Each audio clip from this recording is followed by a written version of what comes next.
Hello. How are Hello. you, JD? I'm good. I'm good. I don't know how we can be a team like this. You know, it's very unreliable.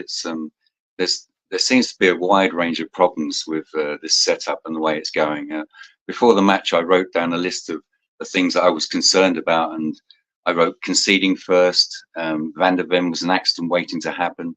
Injuries, inconsistency, fatigue, and not being clinical in front of goal, and Angie's inflexibility. So they're all the things I wrote, apart from conceding first, which didn't happen.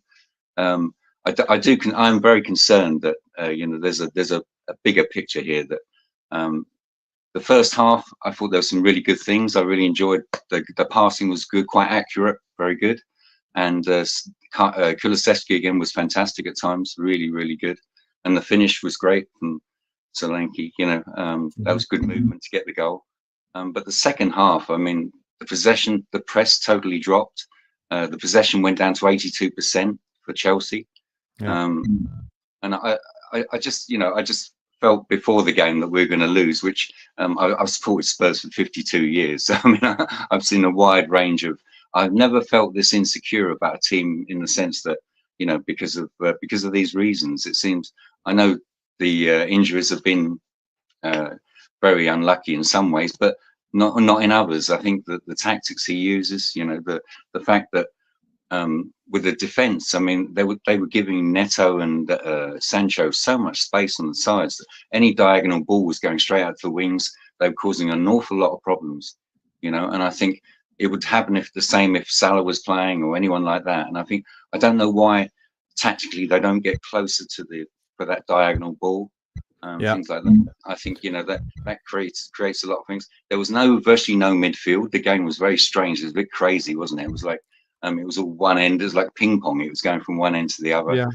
It could have ended up any basketball scorer, really. But do you think that's down to the fact that we just don't have a natural number 6 who kind of really sniffs out danger?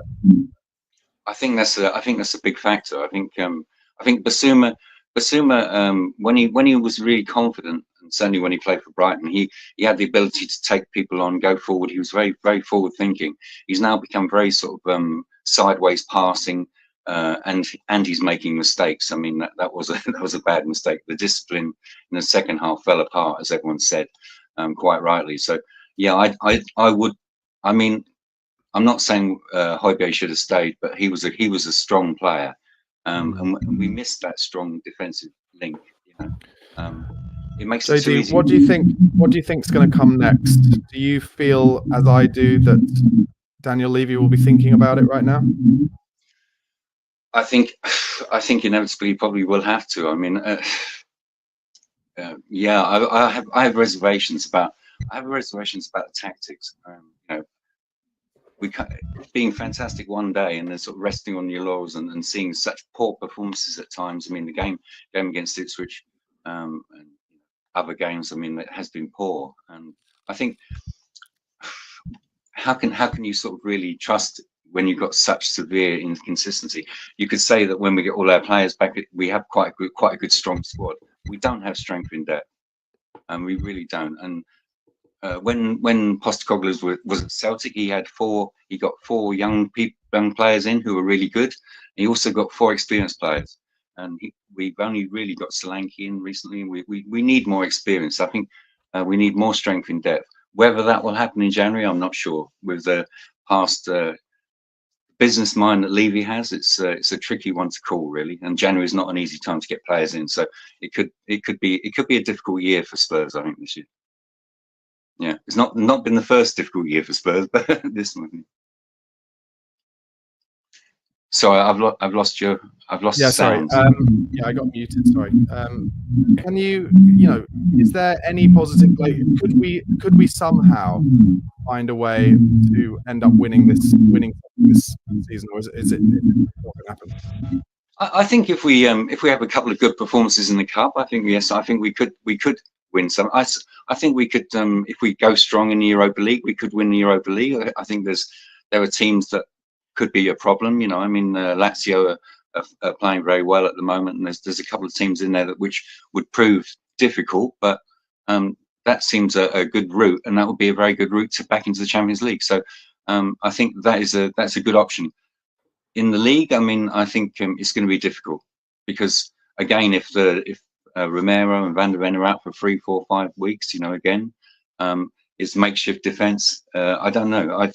I really want to come on positive because I really thought that the first half there was some really good positive signs, but you have to continue the press, and I'm not sure with the players we've got we can continue that press. I mean, I think Akulu, Sarr, Solanke, all those players have got really good engines, really good energy, but we do drop off so seriously in for periods in the game. That's the way I see it anyway. I think I've got pretty bad feedback when I talk, haven't I? So I'm just going to ask you one more question. Okay. If Ange Postecoglou were to be fired, who do you think Daniel Levy would go to next? Well, I know there's some people I would like. I think Thomas Frank would be a good move. I like him. I think he's a good manager. The lack of pragmatism is very worrying, really, for me, because and there's been times when his substitutions have been very late, Postecoglou, and I think he's not reactionary. He doesn't react quick enough. Sometimes I think that you know, when you see that, you were saying earlier on the talk about in-game management, there was a chance for some in-game management there. I think really earlier in the second half, maybe 60-65 minutes, to be looking at that, where when you've only got sort of 18% possession, you could be looking at, hang on a minute, where do we need to you know? And I think but yeah, I would like Thomas Frank. I think he's excellent. It's going to be difficult because the number of managers we had in the past, I'm still a little bit torn. I'm still not sure whether Postecoglou, you know, is right for this. I loved the first 10 games. I like every Spurs fan. I really enjoyed that sort of honeymoon period. But after that, with the injuries and the rest of the year, and it seems to have gone back to a very similar feeling, you know. And I think I don't know how long Levy will give him. You know, I think because Levy is a businessman, and I think it's you know, Europe is very, very important for the finances for the club, etc., like that. So if we're loitering down in the 11, 12, 13, 14 positions, it's you know, it's going to be a decision that will have to be made at some time. Agreed. Yep. Thank you so much, JD. Really appreciate it. I'll speak to you again. But I've got one thing. I've got my Spurs till I die glasses on. Brilliant. At least that's something positive from today. Thanks a lot, mate. Take care. Bye bye. For some reason, I seem to be having some terrible feedback when trying to talk to other guests, but we've spoken to all of our guests now, guys. Just to remind you, Chris will be here on his channel at 7:30, so in just over 15 minutes time, with the Spurs Chat podcast, where he will have Craig Dearman, Terry Kim, and Richard Whitehead, MBE. So please do tune into that.